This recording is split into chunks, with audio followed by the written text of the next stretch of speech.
Frères et sœurs, je vous souhaite le bonjour et le bon dimanche déjà. Heureux de vous accueillir ici encore à Toulouse.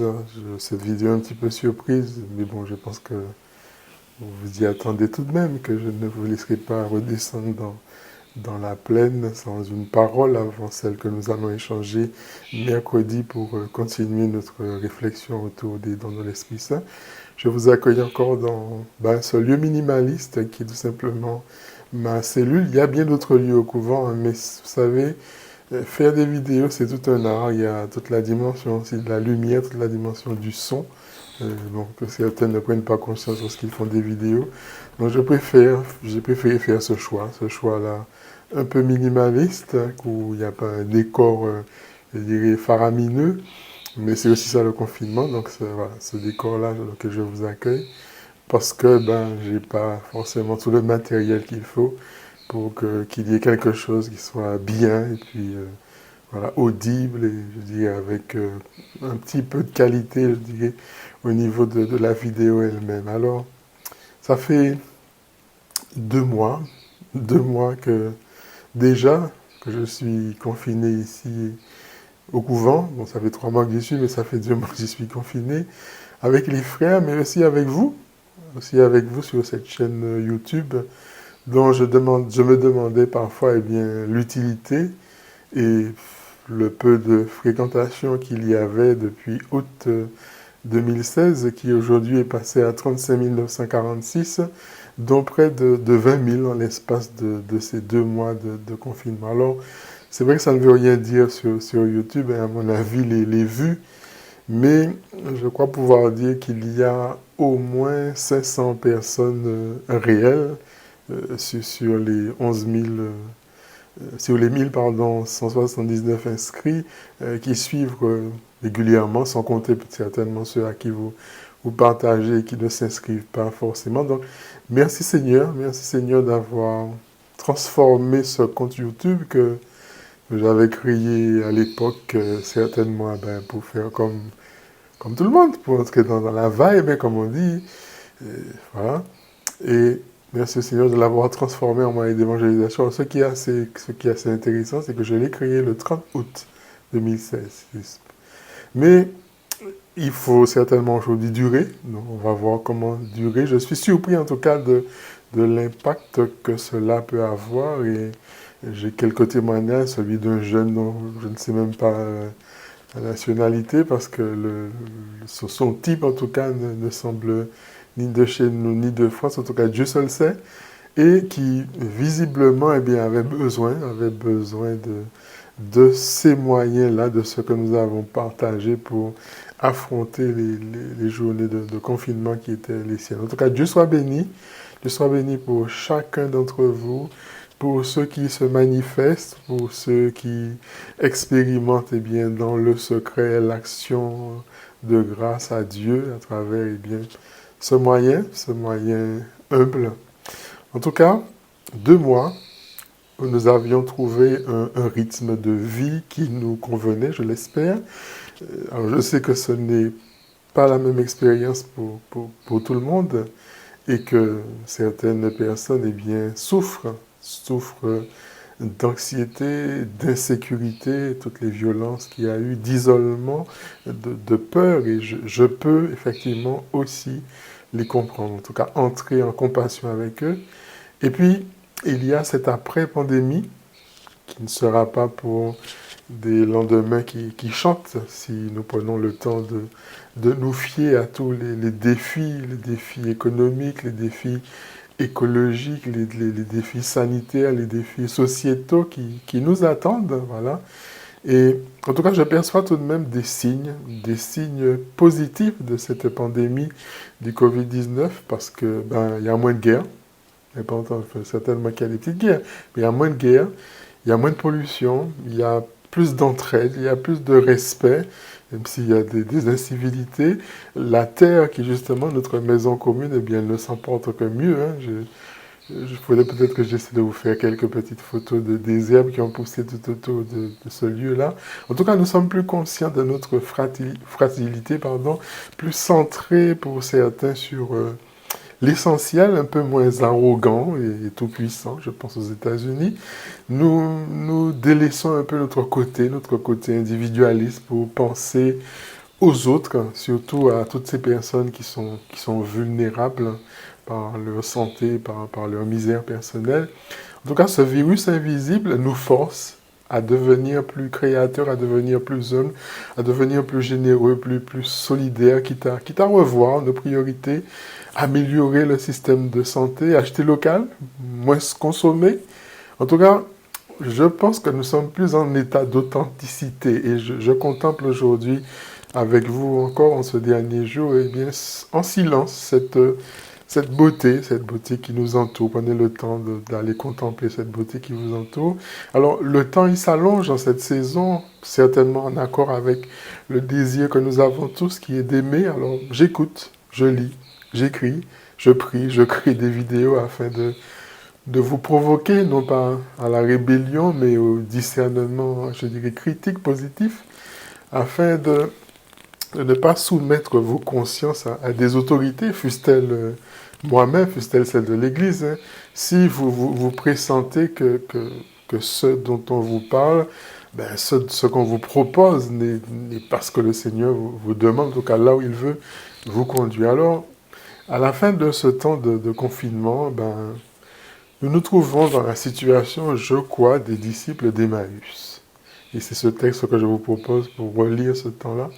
Dans l'évangile de Luc, que nous avons proclamé au 3e dimanche de Pâques. C'est le chapitre 24, ce sont les versets 13 à 35. Je vous laisse le loisir de le lire, de le relire, de le contempler, de le prier. Alors, nous allons faire une relecture, une petite relecture de ce temps, je dirais, de retraite forcée. Alors, ce confinement-là, certainement, nous donne une urgence qui est celle de la relecture. Avec une rupture brutale, il nous faut prendre ce temps de la relecture. Alors, la lecture, comment nous allons nous y prendre? Quelques pistes, en tout cas, que je vous propose. Ben, une rupture brutale. Voilà. Première chose, une rupture brutale. Nous ne nous attendions vraiment pas à cette rupture. Cette rupture que nous venons de vivre. Parce que nous avions des projets, particulièrement pour ce temps de carême, pour ce temps de Pâques. Nous avons des projets pour la famille, pour les enfants, pour les vacances, pour la paroisse. Et rien, absolument rien ne s'est passé comme on avait prévu. Même ce qui avait été annoncé, mais aujourd'hui encore, ça ne se passe pas comme... Voilà. Nous avons été obligés, je dirais, de rester chez nous, non pas enfermés, de rester chez nous. Notre société tout entière a été secouée par une crise sans précédent qui l'a obligé à cesser une part importante de toutes ses activités. Alors, comme chrétiens, ben, nous avons suivi les offices à la télévision, à la radio, à travers ce moyen qui est YouTube, recevoir en tout cas, on n'a pas pu recevoir la communion ni le pardon du Seigneur. Et dans cette distance-là, nouvelle, eh ben, les uns vis-à-vis des autres, nous avons pourtant noué des dialogues à travers le téléphone, à travers Internet, à travers le chat, avec les membres de notre communauté ou avec plein de personnes qui ne partageaient pas forcément notre foi, que nous avons croisé peut-être dans ces lieux-là. Peut-être avons-nous été aussi touchés par la souffrance certainement d'amis contaminés. Peut-être avons-nous été saisis d'inquiétude pour la santé de personnes âgées, de notre entourage, de notre famille, confinées dans ces maisons de retraite, dans ces EHPAD comme on dit. Nous avons été confrontés certainement à notre propre fragilité, à notre condition mortelle. Nous avons vécu plus ou moins cette douloureusement aussi, ce temps forcé de retraite en famille ou dans la solitude. Alors, nous posons tous cette question. nous la posons particulièrement dans la prière, mais Seigneur, qu'est-ce que tu veux nous dire par ces événements nouveaux que nous avons vécus? Qu'est-ce que tu veux nous dire? Et cette question, elle concerne chacun de nous. Elle concerne chacun de nous, mais elle concerne aussi la vie de notre société, elle concerne la vie de notre humanité, la vie de notre Église, du monde tout entier. C'est cette mission particulière de l'Église, oui. Deuxième chose, il nous faut prendre le temps de cette relecture, de la même manière que pour les disciples d'Emmaüs, dont la grande espérance venait justement de s'écrouler avec la mort de Jésus. Eh bien, prenons le temps de laisser le Christ venir nous rejoindre sur ce chemin qui est le nôtre. Laissons-le nous interroger. De quoi discutiez-vous en marchant? De quoi avez-vous discuté durant ce Covid? Et disons-lui comment nous avons vécu ces événements, ce qu'ils ont produit en nous, les aspirations que nous avons aussi pour maintenant, pour demain. Et puis, à la lumière de tel ou tel passage de la parole, je vous invite à laisser l'Esprit du Seigneur vous éclairer sur ce passage, un passage étrange, une Pâque que nous venons de vivre. Et vivons cette relecture, mes amis, comme un temps de prière, vraiment comme un temps de prière, à travers cette dynamique-là, pour avoir le cœur brûlant, ressentir le cœur brûlant comme les disciples d'Emmaüs, qui étaient là en comprenant, et bien peu à peu, cette parole que le Seigneur veut nous adresser. Et tous ces appels qu'il nous lance, bien aujourd'hui pour cet avenir nouveau qui commence. Alors, comment s'y prendre?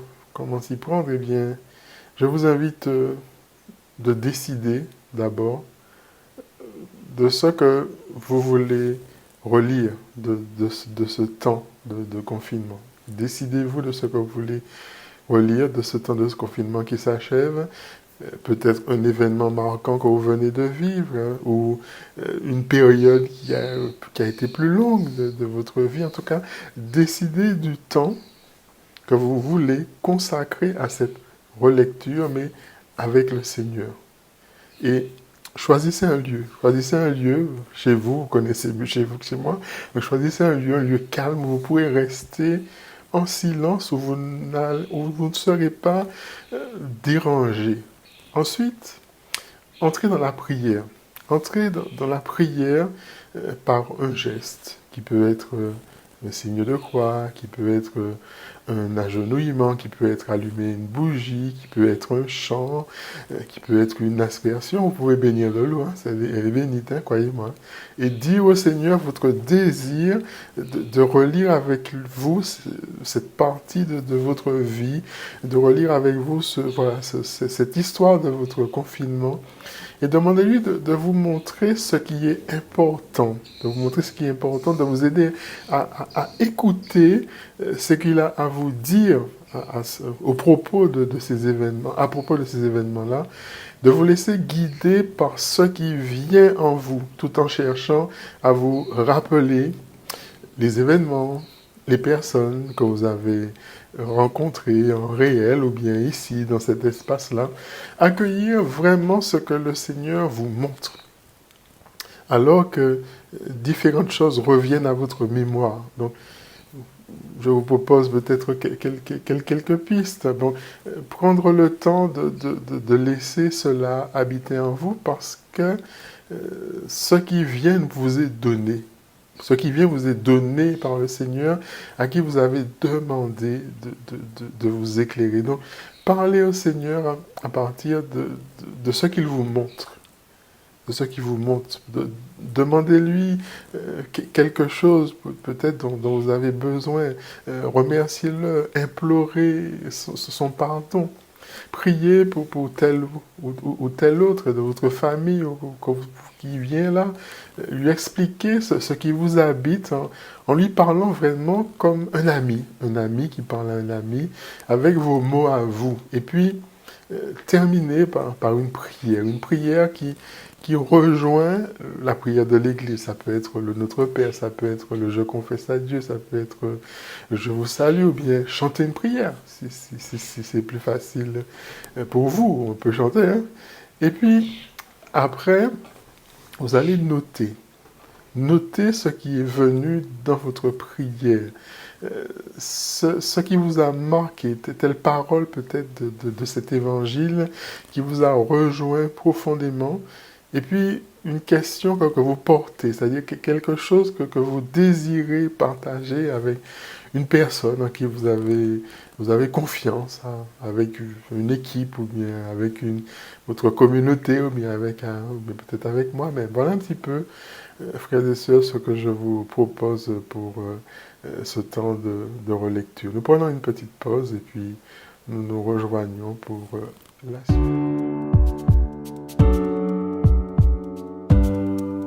Il y a 3 jours que Jésus est mort. Il était crucifié, ça veut dire cloué sur une croix, et puis on a pris son corps et on l'a enfermé dans un tombeau, une grotte, et on a roulé une grosse pierre devant bien fermée.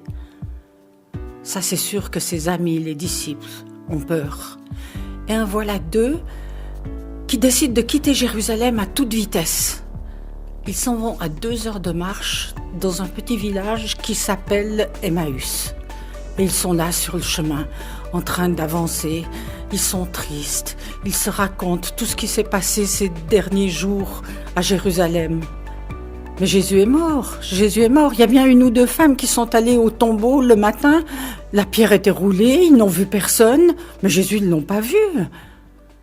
Et ils continuent de descendre le chemin quand tout d'un coup, Jésus se trouve à côté d'eux. Mais eux, ils ne le reconnaissent pas. C'est bizarre. Ils n'ont pas vu que c'était lui. Et Jésus dit, « Mais de quoi vous parlez là en chemin ? Oh, on parle de ce qui s'est passé à Jérusalem. Mais qu'est-ce qui s'est passé à Jérusalem ? Comment, monsieur, vous ne savez pas ? On a crucifié Jésus. On l'a tué alors que c'était quelqu'un de super. Il faisait des miracles, les gens l'aimaient, les enfants, tout le monde l'aimait. Eh bien, on l'a attrapé, on l'a cloué sur une croix, puis on l'a mis dans un tombeau.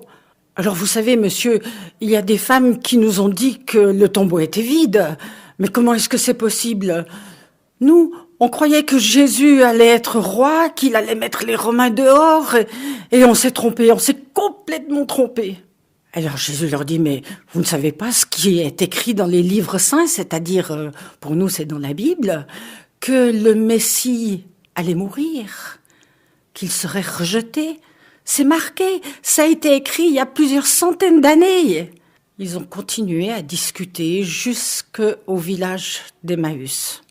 Et là, les disciples ont voulu rentrer dans une maison et puis Jésus a voulu continuer son chemin tout seul. Mais non, écoutez monsieur, venez rentrer, il commence à faire nuit, vous allez manger avec nous, ça sera sympa. Ils sont rentrés dans la maison, se sont installés à table. Jésus a prié pour le repas et puis il a pris le pain, il l'a partagé et à ce moment-là, les 2 disciples l'ont reconnu. C'est Jésus, il est vivant. Mais Jésus avait disparu. Alors ils ont ramassé leurs affaires et ils ont dit, il faut aller le dire aux autres, on retourne à Jérusalem. Et ils sont partis à toute vitesse. Je suis presque sûre qu'ils ont couru tout du long du chemin jusqu'à Jérusalem. Et là, quand ils sont arrivés dans la maison, il y avait une douzaine d'amis de Jésus qui sont sortis en criant, Jésus est vivant, Jésus est vivant. Il est ressuscité. Et les 2 amis ont dit, nous, on l'a vu, on a discuté avec lui, on l'avait pas reconnu, mais on l'a vu, oui, c'est vrai, il est vivant. Et ils sont rentrés. Je suis sûre qu'ils se sont embrassés, qu'ils ont fait la fête. Et tout à coup, Jésus était là, au milieu d'eux. Oh ! Ils ont eu peur. Ils ont dit, mais c'est un fantôme. Et Jésus leur a dit, mais non, un fantôme, il n'a pas de corps. touchez-moi, regardez mes mains, regardez mes blessures. Vous pouvez me pincer, je suis là, au milieu de vous. » Et ils se sont installés pour manger.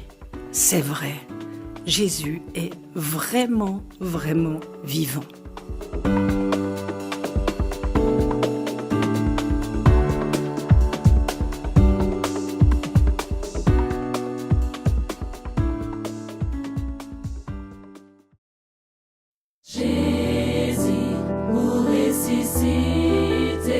La foi pas mort, pour tuer l'homme mort.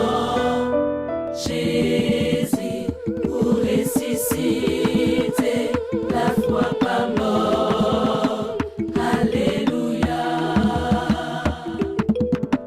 Et nous t'écartons en roi, l'homme chaillé en l'air en croix. Gardez comment l'espoir tenait pour actuellement nous malheureux. Jésus, pour ressusciter, la foi pas mort, pour tuer l'homme mort. Jésus, pour ressusciter, la foi pas mort.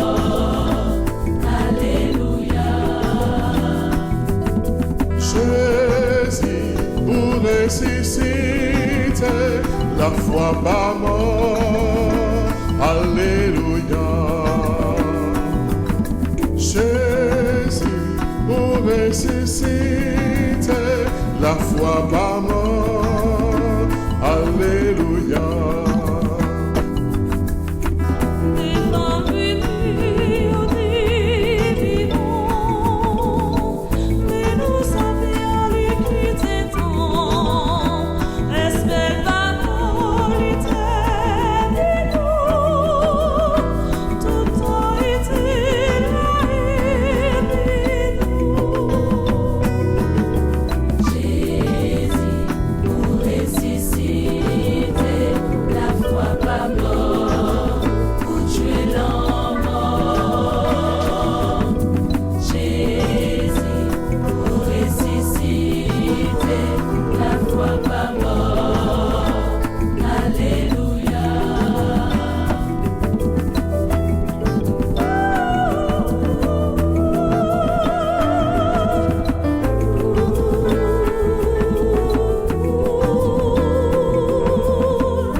ressuscité, la foi pas mort.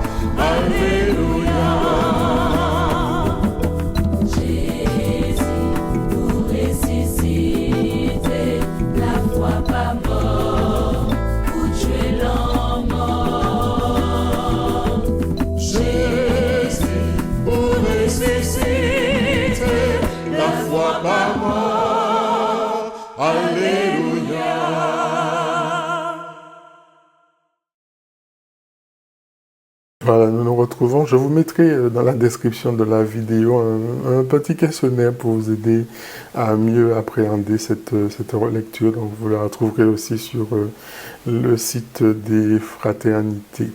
Voilà, je vais partager avec vous quelques mots autour de l'évangile du jour. Alors, mes amis, où es-tu? Où es-tu justement pendant cette vie qui court? Tant de fois stoppé net dans ton élan, par les événements, par les accidents, par les maladies ou par le confinement. As-tu pour autant découvert l'intérieur de ton être? Toi qui t'apprêtes à courir à nouveau par Mons et par Vaux, dans la limite de 100 km à vol d'oiseau. Oui, as-tu pour autant, mon ami, découvert l'intérieur de ton être? En as-tu pris le chemin? Qu'as-tu fait? Qu'as-tu fait de tout ce temps? Réduit à l'immobilité, as-tu exploré les sentiers de la prière, ou bien as-tu erré sur des chemins d'oubli? À peine déconfiné, le 11, à 0 heure, 0 seconde, 0 minute, reprendras-tu le rythme et la course au néant? Tonneau de Danaïde où se vident nos vies submergées d'urgence. Sauras-tu garder du temps pour l'essentiel? Combien de personnes ne voient la vie que l'extérieur, tel celui qui contemple la cathédrale, mais qui n'a pas l'idée d'y entrer, ou qui jamais ne s'est demandé, mais pourquoi, pour qui une telle merveille qui a surgi avec un si grand prix d'effort, des fois de sacrifices titanesques. Ainsi en est-il de toi, de moi. Tu as un univers intérieur et il est habité. Tu es un monde immense. Le voyage auquel tu es appelé est d'abord un voyage intérieur, mon frère, ma sœur. Alors j'ai envie de te dire, lève-toi, marche. Dans l'évangile de dimanche dernier, Jésus affirmait être la porte des brebis. Aujourd'hui, il se présente comme le chemin. Je suis le chemin, la vérité et la vie. Il est à la fois celui qui parcourt le trajet et en même temps celui qui l'indique. Et celui avec qui il est possible de faire ce chemin. Luc, dans les Actes des Apôtres, appelle toujours à l'évangile la voie. En acte 9, en acte 3, en acte 19, en acte 22, en acte 4, d'aller chercher. Vivre en chrétien, ce n'est pas adhérer à une philosophie, mais vivre à la manière de Jésus, suivre la voie de la vérité. Alors, plus qu'une somme de préceptes, l'enseignement chrétien, mes amis, il est une personne, Jésus. L'adhésion de foi est donnée à une personne et non pas une doctrine seulement. Jésus ne propose pas, mes amis, un chemin vers la vérité et la vie qui serait un but à atteindre. Marcher sur son chemin signifie véritablement être déjà dans la vérité. Nous sommes déjà dans la vérité. Et dans la vie, être déjà dans la vie, suivre le Christ exige non pas d'avoir des convictions sur ce que sont la vérité et la vie, mais d'être vivant, d'être vrai. Donc, le croyant, il devient ce qu'il confesse, c'est-à-dire un évangile. Jésus a dit, celui qui me suit ne marchera pas dans les ténèbres. Soyons donc lumière. Jésus, il n'est pas venu pour nous enseigner, mes amis, une philosophie, une idéologie, une laïcité, voire même une religion. mais une voie, une route à parcourir, une route à découvrir avec lui. Et la route, elle s'apprend en la prenant, elle s'apprend en la marchant. Alors oui, chers frères, mes amis, voilà notre joie de sortie de confinement, marcher avec Jésus. Le pèlerinage est un signe particulier, il est l'image du chemin, ce chemin que chacun de nous parcourons tout au long de notre existence. La vie est un pèlerinage et l'être humain est un viator, c'est-à-dire un pèlerin qui parcourt un chemin jusqu'au but désiré. Alors que le pèlerinage, je dirais, stimule notre conversion. Jésus est cette vérité, il est cette vie, parce qu'il est un. Il est un dans l'amour du Père, qui est le terme du chemin, et il est aussi un avec nous, qui sommes le point de départ. Il est pour tout homme ce visage de Dieu. Oui, Dieu, personne ne l'a jamais vu, mais le Fils unique qui est dans le sein du Père, lui, mes amis, il nous l'a révélé. Par son incarnation, par sa croix, par sa résurrection, il est devenu le chemin, lui qui était le but. Il est venu entraîner les hommes, les femmes, les jeunes, les enfants que nous sommes avec lui dans ce sein du Père qu'il n'a jamais quitté, bien qu'il soit descendu. Descendu à cette rencontre avec nous, rencontre de ceux qui s'étaient égarés, de ceux qui étaient perdus, et le pont qui relie les rives de la terre aux rives du ciel, eh bien, c'est Jésus. Et tous les pèlerins de Saint-Jacques de Compostelle, ils chantent Ultrea et Suseia Deus adjuva nos, c'est-à-dire plus loin, plus haut, Dieu nous aide. Pour nous guider sur son chemin, Jésus nous envoie l'aide divine, le Saint-Esprit. Et nous avons la joie de découvrir qui il est à travers ces dons qui conduisent vers la vérité tout entière. Alors la Pentecôte approche, mes amis. Demandons les secours du guide intérieur, du GPS intérieur, pour sortir des cénacles où nous étions confinés, pour prendre la route de toutes ces grandes avenues marchandes de nos cités, même en mode light, et surtout, eh bien, ne pas succomber pour entrer vers ces espaces où Jésus, lui, il nous envoie. Je vous envoie au milieu des loups. Nous avons besoin du souffle divin. Alors, on voit parfois toujours sur la route de Compostelle, dans les gîtes d'étape, cette devise qui est un peu amusante. Le touriste exige, le pèlerin remercie. Après ce confinement, la première étape sur le chemin d'une vie renouvelée par l'Esprit, n'est-elle pas celle aujourd'hui, mes amis, d'apprendre simplement à vivre dans l'action de grâce. Merci Seigneur. Merci Seigneur pour ce que tu nous as donné de vie. Puisse ce temps de Pâques qui continue éveiller nos cœurs à l'accueil de Jésus dans ses compagnons de marche que nous allons retrouver, même en mode geste barrière, qui n'est autre que le confinement prolongé. Bref, autrement, pour qui prend le temps, en tout cas de réfléchir, voilà, un temps qui nous est donné maintenant, un temps où Jésus nous donne de raviver notre marche vers la lumière, sans peur les uns des autres, parce que je crois que la vraie pandémie du moment, c'est la peur, et il suffit de regarder les réseaux sociaux de ces derniers jours. Vous avez comme une deuxième vague de messages en tout genre anxiogènes qui polluent l'atmosphère. Mettez ça à la poubelle, mes amis. Alors, confinés, parce qu'il y a encore parmi nous qui, à cause de leur santé, le sont, ne l'oublions pas. Confinés, déconfinés, masqués, zone rouge, orange, ouverte, eh bien, prenons le chemin de Jésus qui ne nous trompe jamais. Alors, pas de respect de distance avec lui, pas de souci, pas besoin de gel. Il nous emmène dans la vérité. sur le chemin de la vraie vie. Alors, gardez courage, prenez soin de vous, prenez soin de vos proches et je souhaite une bonne fête à toutes les mamans.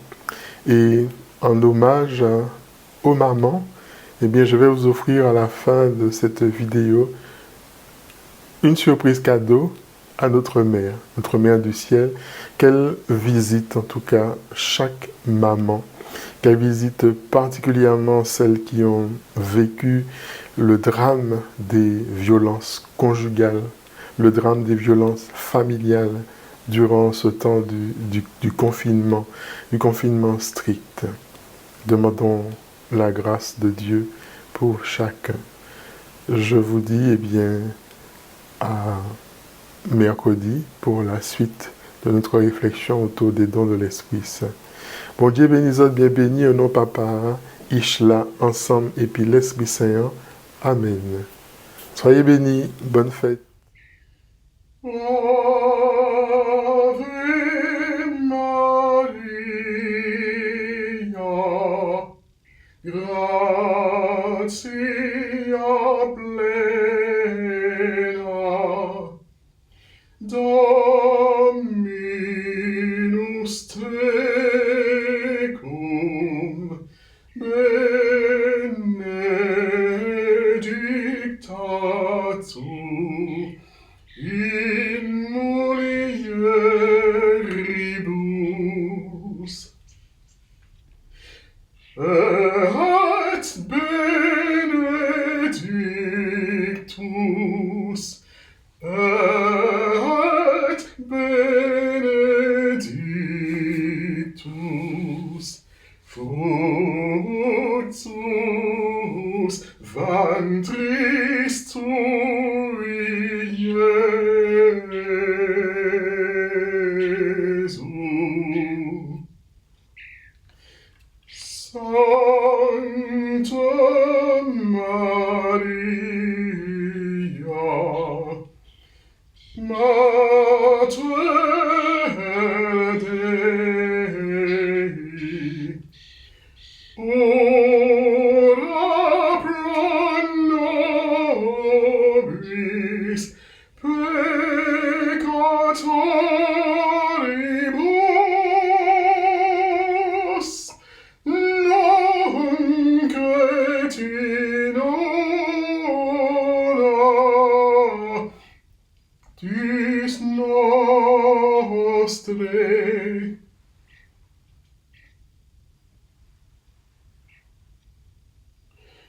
Sancta Maria, Mater Dei, ora pro nobis peccatoribus, nunc et in hora mortis nostre.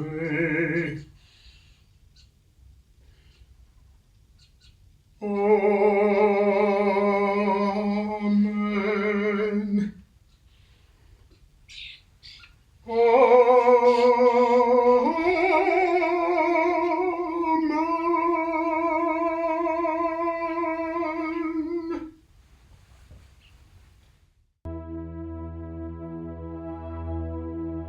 Jésus-Christ a vivi matel en mort, Jésus-Christ a vivi ba nous lumière. Jésus-Christ a vivi matel en mort, Jésus-Christ a vivi ba nous lumière.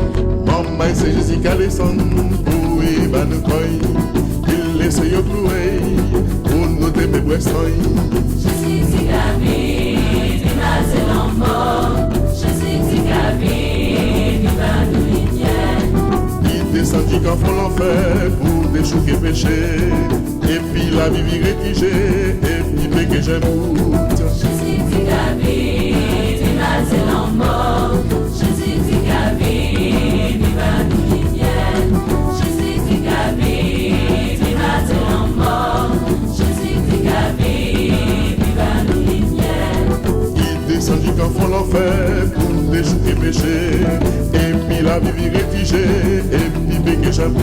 Jésus-Christ a vie, vive l'en mort.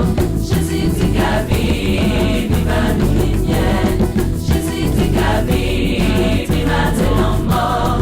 Jésus-Christ a vie, vive nous lumière.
Jésus-Christ a vie, vive l'en mort. Jésus-Christ a vie, vive nous lumière. Jésus-Christ a vie, vive l'en mort. Jésus-Christ a vie, vive nous lumière.